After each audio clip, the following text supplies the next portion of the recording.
आज हम बनाएंगे कच्चे टमाटर की बहुत ही चटपटी और आसान रेसिपी। इस रेसिपी को आप अगर एक बार बना लिया तो बार बार बनाने लगोगे। तो चलिए रेसिपी देख लेते हैं। यहाँ पर मैंने 3 बड़े साइज का कच्चे टमाटर लिया है। 2 को पहले से ही काट कर लिया है और 1 को आपको काट करके दिखा दूंगी।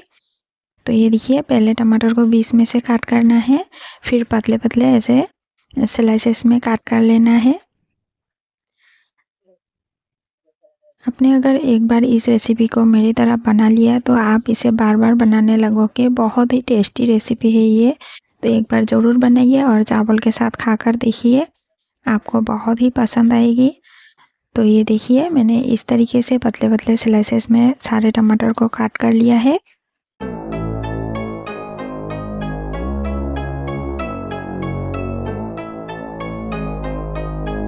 अब हम टमाटर के ऊपर हाफ चम्मच नमक डाल देंगे और अच्छे से मसल लेंगे। ऐसा करने से टमाटर की बीज जो है वो अच्छे से निकल जाएगा और पानी भी निकल जाएगा। तो इसे पकाते वक्त ज़्यादा पानी नहीं निकलेगा और रेसिपी बहुत ही अच्छी बनेगी। तो ये देखिए, हमने टमाटर को अच्छे से मसल लिया है नमक के साथ और ये देखिए टमाटर का बीज अलग हो गया है। अब हम इसे पानी डालकर अच्छे से 2-3 बार धो लेंगे, फिर स्ट्रेनर में रख देंगे ताकि टमाटर में कोई भी पानी ना रहे और स्ट्रेनर से अच्छे से निकल जाए।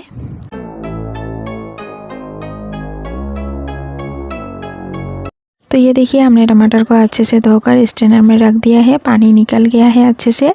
अब हम बाकी की तैयारियां कर लेते हैं। ये यहाँ पर मैंने 3-4 लहसुन की पत्ती को लिया है, ये आप देख ही सकते हो। इसे अच्छे से धो लिया है। अब हम इसे काट कर लेते हैं छोटे छोटे पीसेस में।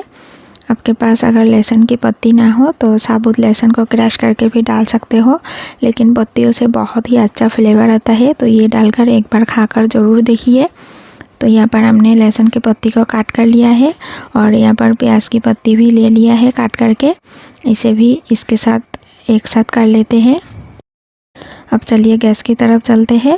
गैस पर मैंने पैन रख दिया है गर्म होने के लिए। इसमें 2 चम्मच ऑयल डाल देंगे और ऑयल को अच्छे से गर्म होने के बाद प्याज डाल देंगे और प्याज को फ्राई कर लेंगे। यहाँ पर गैस का फ्लेम मीडियम कर देंगे। आप चाहो तो यहाँ पर कोई भी ऑयल डाल सकते हो, लेकिन मैंने यहाँ पर मस्टर्ड ऑयल डाल दिया है।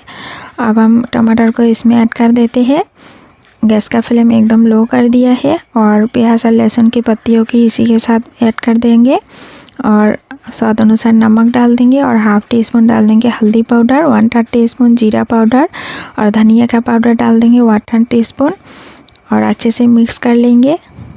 इस रेसिपी में ज़्यादा मसालों की कोई भी ज़रूरत नहीं पड़ती और बहुत ही टेस्टी बनती है कम मसालों में ही। तो हमने अच्छे से मिक्स कर लिया है। अब इसे कवर करके 2 मिनट के लिए रख देते हैं। 2 मिनट के बाद ये देखिए, टमाटर ने थोड़ा थोड़ा पानी छोड़ने लगा है।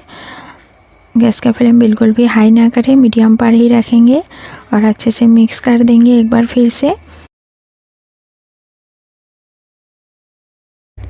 अब यहाँ पर हमने 5 से हरी मिर्च को काट कर लिया है बीच में से, इसे डाल देंगे और चॉप किया हुआ धनिया पत्ती डाल देंगे। हरी मिर्च को हमने बाद में ही डाला है ताकि फ्लेवर बहुत ही अच्छा है। हरी मिर्च को ऐसे बाद में डालने से फ्लेवर अच्छा आता है। तो आप इसे एक बार इस तरीके से बनाकर खाकर देखिए और अच्छे से मिक्स करने के बाद इसे कवर करके 10 मिनट के लिए एकदम लो फ्लेम पर पका लेंगे, बीच में चेक करते हुए। इसे ज़्यादा टाइम तक बिल्कुल भी ना छोड़े, 1-1.5 मिनट के बाद आपको चेक करते रहना है। और ये देखिए, हमने 10 मिनट के लिए पका लिया है। टमाटर अच्छे से पक गया है, गल गया है अच्छे से।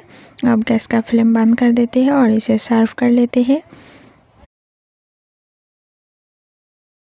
उम्मीद करती हूँ आज की मेरी ये रेसिपी आपको पसंद आई होगी। अगर पसंद आई हो तो एक लाइक ज़रूर कर दीजिए और चैनल पर नए हो तो सब्सक्राइब करना बिल्कुल भी ना भूलें।